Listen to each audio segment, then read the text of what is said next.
oficiales sobre todo. Quizás no para abajo, y ese fue un error nuestro, ¿no? Hacia abajo porque discutíamos, aparte porque la situación clandestina en donde tu orden era hacer tal operación nos daba para sentarte a discutir políticamente, pero si entre los oficiales teníamos bastante discusión política. Y después de los Keynes, lo que queda del frente queda en manos de un sujeto que yo aquí hablo de él también en un párrafo de una hojita nomás, porque no da nada más, llamado, creo que le llaman el Chele. Bueno, también ahí, cuando el militarismo y un dirigente que nunca estuvo en Chile, que nunca peleó en Chile, que nunca tuvo mando en Chile, de repente llega a última hora y toma el mando, el resultado fue terrible. Es decir, lo que es el frente a partir de los Keynes, sobre todo en el año 90, y mayor razón en el año 91, el frente era un pequeño grupo, ¿verdad?, aislado y sin visión política. Ya no era el frente histórico. El frente histórico murió en los Keynes. Ahí empieza el proceso. El frente histórico inicia quizás en Nicaragua o en Cuba con las grandes discusiones, cuando este grupo de jóvenes, incluso contra la voluntad del partido, cuando el partido decía que sí, pero después atornillaba al revés, toma la iniciativa de venirse a Chile incluso sin la autorización del partido y empiezan a trabajar a mitad del año 83, de frente a hechos consumados, con el apoyo de Gladys Marín, tenemos que decirlo, porque si alguien apoyó a estos militares que venían de Nicaragua a constituir la vanguardia militar en Chile, contó con el pleno apoyo de Gladys Marín, eso hay que decirlo. Y gracias a eso nace el frente. De otra manera no habría nacido el frente. Y el frente, hasta el momento de los Keynes, ¿verdad?, es un frente histórico que tiene una historia, que tiene un hilo conductor que se rompe después de los Keynes, y lo que fue el 90-91 es una pequeña sombra de lo que nunca fue el frente.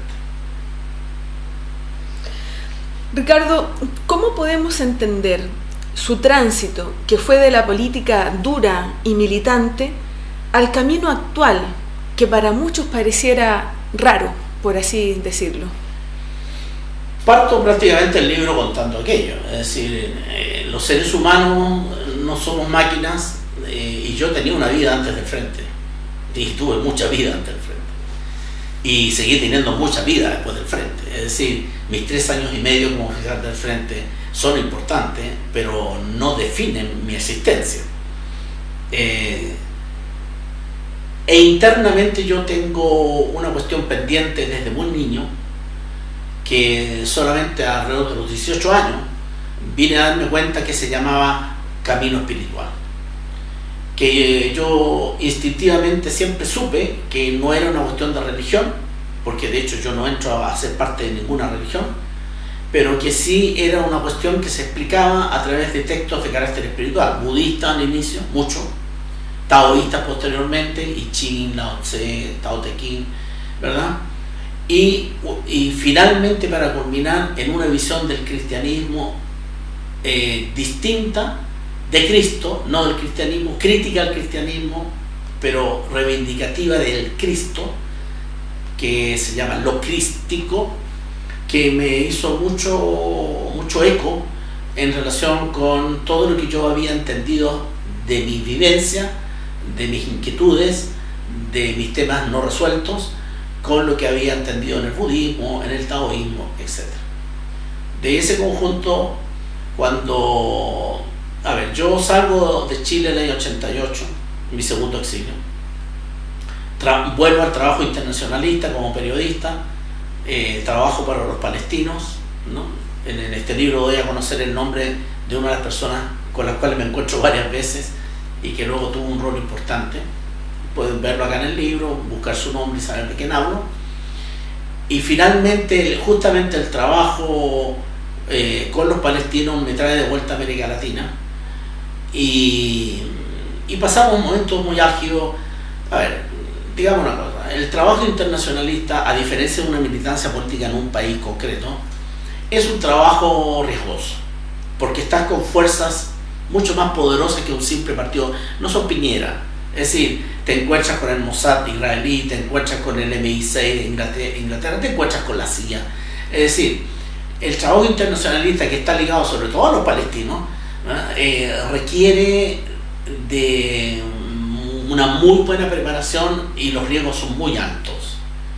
Lo que yo viví esos últimos años vino a poner como la joya de la corona de mi hastargo o aburrimiento de todos los años de militancia que había tenido, en donde vi en mi vida muchos muertos desde el golpe de Estado, aunque no fue el primer muerto que vi en una lucha, porque el primer muerto lo vi en un paro de la CUT en el año 67, cuando todavía yo ni siquiera era militante, ¿verdad? En la calle Santa Rosa, donde los militares disparan y matan a un grupo de jóvenes y me tocó arrastrar a uno hacia una camioneta. Ese fue el primer muerto que vi en mi vida. De ahí en adelante he visto muchísimos muertos. He asistido a muchos y todos mis amigos de Almir y amigos de juventud están desaparecidos o muertos.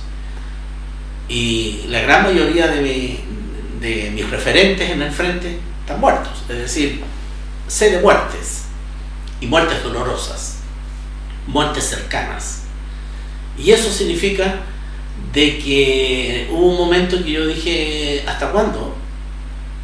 Necesito también dar respuesta a lo que me sucede internamente.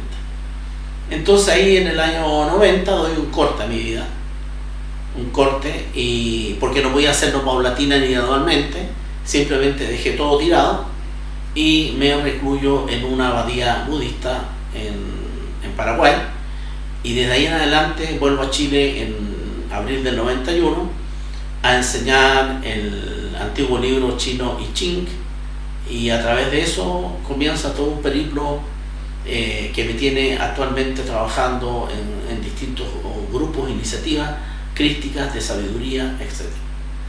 Si ustedes leen en mi blog, el blog Andariego, o buscan Ricardo André, blog personal de Ricardo André en Google y lo van a encontrar, yo no he dejado de pensar políticamente.